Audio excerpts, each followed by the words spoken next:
Salman Farsi. Salman Farsi, may Allah be pleased with him, belonged to a wealthy home in Persia. His father was the chief leader of fire and sun worshippers. Young Salman was responsible for always keeping the fire burning, and due to this heavy responsibility, he was never allowed to leave the house. For an urgent work one day, while he was going to the market, he heard people signing in a church. Deeply fascinated, he went into the church and asked about the origin of this faith. They responded, Jerusalem.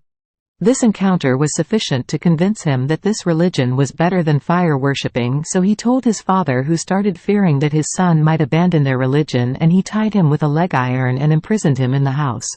Eventually he escaped and reached Jerusalem to learn all about Christianity. Salman asked the archbishop there to guide him to a place from where he could learn the unchanged scripture, because he wanted to follow a true religion.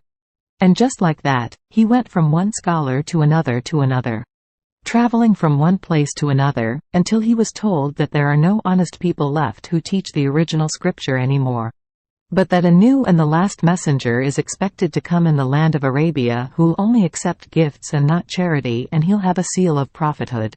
So he set out towards his journey to the land of Arabia, and on his way, he was unjustly sold as a captive. He was tossed around from one master to another. He once heard about a prophet from his master's cousin, so he went out secretly to meet Muhammad there. To check whether he was the real prophet as described in the scriptures, he offered him dates as gifts and everyone ate them. But when he offered them as charity, everyone ate but Prophet.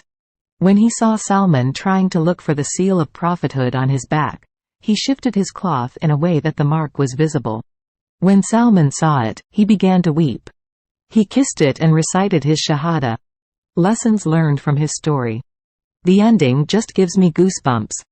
He was a true seeker of truth. I think it's one of the best revert stories from the past. He embraced almost every religion and gave his all to it. But always felt the need for more until he came to Islam, which he embraced wholeheartedly till his death. I learned that sometimes seeking truth can be a long, hard journey. But if you keep going and keep listening to the voice of your heart that sticks to a fitra, natural disposition, you will find your purpose. What did you learn from this short story?